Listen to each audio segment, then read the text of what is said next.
Айсұлу ауылдың қарапайым отбасынан шыққан мейірімді және тәрбиелі қыз еді. Ол ешқашан байлыққа, атақ-даңққа қызықпай, адал махаббатты арман еткен. Әділмен танысқан кезде жүрегіне жақын адамды тапқанына сенімді болды. Екеуінің махаббаты шынайы әрі пәк болатын. Әділ білімді, ақылды жігіт еді. Бірақ оның отбасы қалада тұрды және олар ауылдық қызды ұнатпағандай көрінді. Дегенмен Айсұлу үшін бұл қиындық емес еді. Ол шын сүйген жігітінің жанында өмір сүргісі келетінін жақсы түсінді. Үйлену тойы үлкен тойханадағы салтанатты түрде өтті. Айсұлу қарапайым өмір сүргендіктен мұндай үлкен жиындарды түсінбейтін. Бірақ Әділдің отбасы бұл тойды сән салтанатты өткізуге қатты тырысты. Әсіресе енесі Зейнеп тойдың әр бөлшегіне қатты мән беріп, бәрі мінсіз болуын қалады. Тойда Айсұлу өзін жайсыз сезінсе де, жүрегінде қуаныш болды. Оның ойында жаңа өмірге деген үміт пен махаббат оты жанып тұрды. Ол ертеңгі өмірінің жақсы болатынына сенді. Той өткен соң жас жұбайлар Әділдің үйіне көшіп келді. Бұл үй үлкен, бірақ Айсұлуға бөтен болып көрінді. Үйдегі адамдардың салқын қатынасы оның жүрегіндегі күдік тудырды. Енесі Зейнеп алғашқы күннен бастап келінін жақтырмағанын сездіре бастады. Бірақ Айсұлу оған назар аудармауға тырысып, жаңа үйдегі өмірін жақсы жаққа өзгерту үшін барынша тырысып бақты. Енесі Айсұлудың әр іс-әрекетін сынап, оның кемшіліктерін іздегендей болды. Келіннің әрбір қимылын қадағалап, оны тәрбиелеуге тырысты. Айсұлу мұндай қарым-қатынастан шаршап, өзін төмен сезіне бастады. Бірақ ол өз махаббаты үшін бәріне төзетінін ойлады. Әділ анасының мінезін жақсы білсе де оған қарсы келуге батылы жетпейтін. Ол анасына бағынатын жігіт болатын. Сондықтан бұл үйдегі өмірде анасының айтқаны заң болатын. Айсұлу жаңа үйге толық бейімделе алмады. Енесі Зейнеп оған қатаң ережелер қойып, әр күні сынап, түрлі тапсырмалар беретін. Үй тіршілігіне толық араласуды талап етіп, өзінен кейінгі жұмыстарды келініне міндеттеді. Айсұлу бұл ауыртпашылыққа төзе бастады. Бірақ әр күн оның шыдамын сынап отырды. Енесінің салқын көзқарасы мен қатал тәртібі Айсұлуды жансыз етті. Оны адам ретінде бағаламағандай көрінді. Зейнеп Айсұлуды келіні ретінде қабылдай алмайтын еді. Ол ауылдан келген қыздың өзіне лайық емес екенін ойлап, үнемі оны сынап жүрді. Оның ойында ұлына тек қана қаладағы білімді, мәдениетті қыз лайық еді. Бірақ Әділ анасының пікіріне қарсы келіп, Айсұлумен үйленгенін есінен алып ызаланатын. Келінінің қарапайымдылығы мен ұяң мінезі оған жарасымсыз болып көрінді. Сол себепті ол Айсұлуды тізгіндеу үшін барын салды. Айсұлуға енесінің бұл қатыгездігі ауыр тиді. Оның армандаған тұрмыстық өмірі мен шындық арасында алшақтық болғаны анықталды. Әділ болса жұмыстан кеш қайтып үйдегі жағдайларға аса көңіл бөлмеді. Ол анасының айтқанын тыңдап, оның ақылын дұрыс деп санады. Айсұлу өз мұңын күйеуіне айта алмай, іштей қинала берді. Ол жалғыздықтың, түсінбеушіліктің құрсауында қалды. Әр кеш сайын Айсұлу ұйықтар алдында енесінің сөздерін есіне алып, өзіне сұрақ қоя беретін болды. Неге мен бұлай өмір сүремін? Неге мені бағаламайды? Оның жүрегі ауыр тартып, ешкімге жақын еместей сезінді. Ол Әділге де айта алмады, себебі оның анасына бағынышты екенін білетін еді. Зейнептің келініне деген қатыгездігі күшейе түсті. Ол Айсұлуды жанына жақындатпай, үнемі салқындатып отырды. Айсұлудың бұлар үйде бақыт табуы мүмкін емес сияқты көрінді. Бірақ ол шыдамдылық танытып, барлығын көне білді. Айсұлу жаңа отбасындағы өмірге үйренісуге тырысқанымен, бойындағы бір түрлі күйді жеңе алмады. Соңғы күндері ол жиі бас айналып, түсініксіз түстер көретін болды. Түн ортасында белгісіз дыбыстардан шошып оянып, жүрегі дүрсілдеп кететін. Енесі Зейнептің көзіне тіке қараса жүрегі сыр бергенде күй кешетін. Бұл жай ғана күйзеліс деп өзін жұбатқысы келгенімен, ішкі түйсегі басқаша сыбырлай берді. Бір күні Айсұлу үйдің артындағы ескі сараға абайсызда кіріп кетті. Ішінде ескі шүберектер, шөп шалам мен ескі суреттер шашылып жатқан. Сол жерде ол бір қызық нәрсе тауып алды. Өзінің аты жазылған, ине шаншылған қуыршақ. Денесі мұздап кетті. Бұл не? Деп сыбырлады өзіне.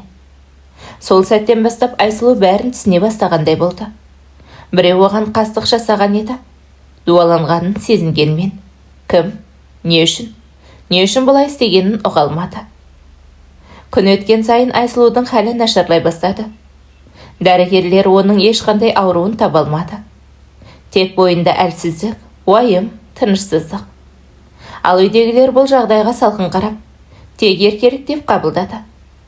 Әділ де көп өзгеріп кетті, бұрынғыдай мейірімі жоқ. Салқын қабақпен қарайтын болды. Айсұлу енді бәрінің мәнісін өздігінен іздеуге бел болды.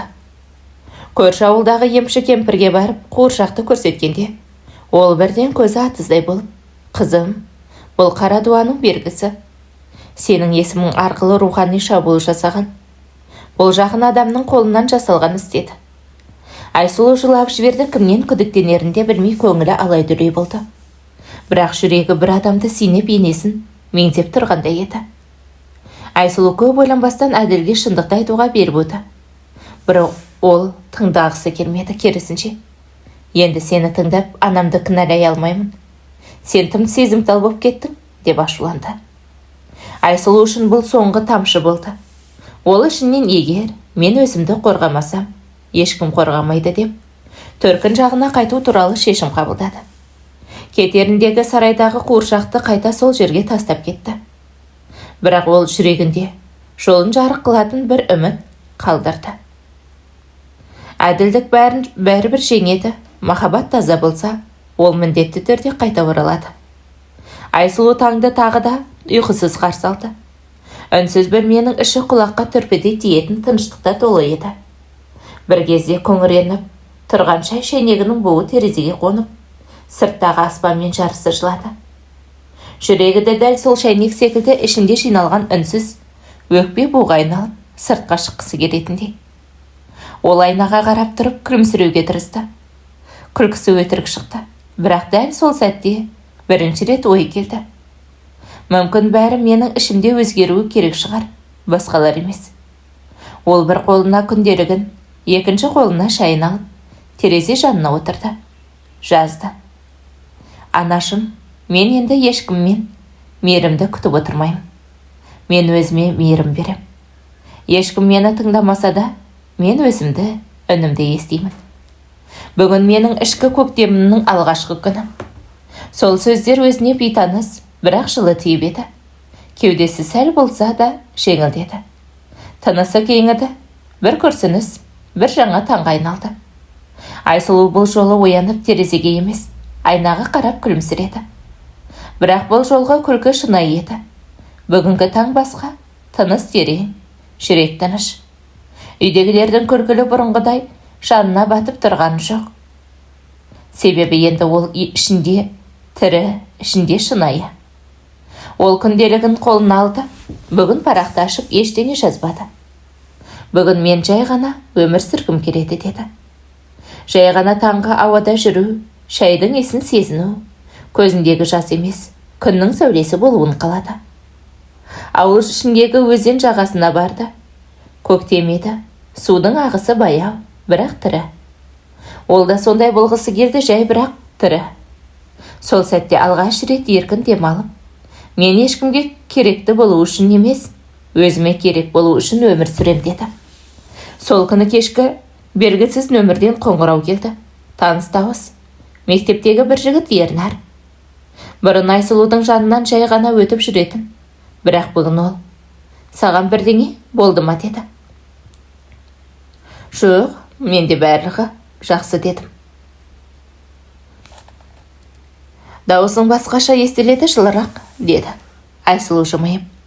Мүмкін, мен өзіме алғаш рет шын мәнінде керек болған шығарым деді. Сол сөзбен түнде тыныш түсті. Өз-өзіне керек болған әйел енді ешкімге тәуелді емес. Айсұлу жаңарып келеді. Күн артынан күн өтті, Айсұлу енді өз өмірінің көрермені емес, өзі басты кейіпкері бола бастады. Ернар хабарласып тұратын болды, алғашында жай ғана сәлемдесу, кейін күннің қалай өткенін сұрау. Енді бірге үндемей тұрудың өзі жылы болып кеткен. Бірақ Айсұлудың жүрегі ұзақ жылдар бойы мұзда тұрған. Енді ғана бір сәуле түсіп, сәл еріп келе жатса да, сол қорғатын. Қайта ашылып, қайта жаралануындан. Бір күні Ернар: Айсұлу, мен сені көргім келеді, жай ғана отырып шай ішейік. Сен ештеңе айтпа, мен сөйлеймін. Сен тыңда болды, деді. Айсұлу үндемеді, келісем деді, бірақ жүрегі дүрсілдеді. Өзін ұмытып, өзгені тыңдап үйреніп қалған жаны үшін бұл оңай емес еді. Бірақ бұл жолы ол өз жүрегін тыңдады. Барып отырды, жай ғана отырды. Ернар көп сөйледі. Бірақ айтқаны маңызды емес. Айсұлу жай ғана өзі үшін отырды. Еркін отырды, еріксіз емес. Кетіп бара жатып: Ернар, жай ғана. Сен күлгенде әлем сәл тынышталады қалғандай, деді. Сол сөзден соң Айсұлу өзіне қайтып келе жатып: Мені енді біреудің мақтауы емес, өзімнің тыныштығым толғандырады, деді. Бұл түн жүректің баяу ашылған түні болды. Ол әлі ешкімге сенген жоқ, бірақ ең бастысы өзіне сенуге жақындап қалды. Бір кездері Айсұлудың жанын жүрегімен түсінеді деп сенген күйеуі еді. Олар бірге өмір бастағанда бәрі басқаша болатын. Бірақ уақыт өте келе сол жан Айсұлудың ең үлкен үнсіздігіне айналды. Сөзбен емес, мінезбен ауыртты қарап отырып еремеді. Қиналып тұрса да өзің кінәлісің деген. Айсұлу біртіндеп өз үйінен айырылып, күнделікті тіршілікке тұншығып кетті. Күйеу үшін ол үйдің адамы еді, бірақ ешқашан жанының адамы бола алмады. Бір күн Айсұлу ауыр сырқаттанып қалғанда ол жандарынан гөрі ыңғайына қарай шешім қабылдады. Кетті, біраз уақыт ойланып келем деген, бірақ сол кеткеннен оралмады. Ештеңе айтпады, ешқандай соңғы сөзде қалдырмады. Айсұлу күтті, көп күтті, жыламай күтті. Бірақ жүрегі үзіліп емес, өшіп күтті. Сол сәттен бастап ол өзіне деген сенімді жоғалта бастады. Бірақ енді ол өткенге өкпелемей, сабақ ретінде қабылдады. Өйткені ол адам кеткен кезде Айсұлу өзіне қайтып келді. Жаным, сенің жүрегіңде қаншалықты терең сезім, нәзік жара, үміт пен өкініш қатар жүріп жатқаны көрініп тұр. Айсұлудың өмірі енді жаңа белеске келіп тұр. Күйеуімен өткен мен болашақтың арасындағы шешім сәті. Саған арнайы бар жүрегімен жазып беріп отырмын. Сол күн жаңбырмен басталды. Аспанның жауған тамшы Айсұлудың іштегі толқынындай баяу, бірақ салмақты еді. Ол үйдің терезесінен сыртқа қарап тұрған кенет қақпа сыртынан ескі таныс дауыс естілді. Айсұлу, мен. Ол бұрылып қарады, көптен жоғалған күйеуі Әділ. Сол қалпы, сол үн, бірақ көзінде бір шаршау бар. Жылдар өткен, бірақ Айсұлу үшін сол мезет бәрі қайта оралғандай болды. Жүрегі шым етті. Бірақ бұрынғыдай емес. Кешір, мен сені түсінбедім, қорықтым. Әлсіз болдым, кете салдым. Бірақ менің ешкімім сенен артық болған емес, деді сыбырлап қана. Айсұлу үнсіз тыңдады. Бұрын бұл сөздер үшін жылап, тіпті басын иіп қабылдауға дайын еді. Бірақ қазір жүрегі тыныш. Ол жай ғана: Мен өзімді ұзақ күттім, Әділ. Сенен бұрын мен өзімді жоғалттым, енді таптым. Енді қайта жоғалтқым келмейді, деді. Сенің кешіріміңді қабылдаймын, бірақ өміріме қайтып келуіңе рұқсат бере алмаймын, деді. Әділ үнсіз қалды. Сол үнсіздік екеуінің арасындағы соңғы сөз болды. Сол түні Айсұлу күнделігіне жазды: Кей адамдар сені жоғалтып барып қана бағалайды, бірақ кей адамдар өзін тауып барып қана кешіреді. Мен сол екіншісімін. Ол кешірді, бірақ өз бостандығымен қадірін бірінші орынға қойды. Сол үшін енді оның өмірі шынайы, тыныш. Айсұлу бұл жолы күнді бұрынғыдай тек терезеден емес, жүрегінен қарсы алды. Күн сәулесі бетіне түскенде ол алғаш рет шынайы бақыттың үнсіз, бірақ нық келетін сезді. Сол күні ол көптен бері кейінге қалдырып келген арманын орындауға шешім қабылдады. Балалармен жұмыс істейтін орталыққа ерікті болып бару. Маған жай ғана жүрегімен сөйлесетін жер керек, деді ол орталықтағы қызметкерлерге. Ол жердегі бүлдіршіндердің күлкісі, ақ көңіл сөзі, көздеріндегі сенім Айсұлуға өмірдің қайта мәнін үйрете бастады. Кешкісін орталыққа бір ер адам келді. Ұзын бойлы, жылы көзді, қолында бір қорап тәттісі бар. Менің қарындасым осында ем қабылдап жатыр. Айсұлума, сізге рахмет айтып жүр, деді ол жымиып. Есімім Нұржан, көзқарасы шапағатқа толы. Сөзі артық емес, көңілі ауыр емес, жай ғана. Мен сізді бұрыннан білетіндеймін, деді. Айсұлу жымиып, жай ғана. Мүмкін, мен өзімді тапқан соң ғана дұрыс адамдар келетін шығар, деді. Сол кеште сол жаңа таныстық. Тыныш жүрек.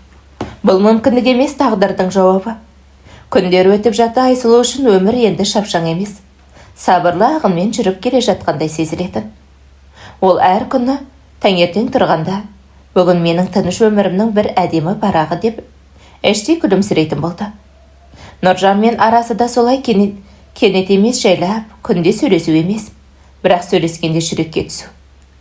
Бір күні еріктілер орталығынан кейін Айсұлу мен Нұржан өзін жағасына серуенге шықты.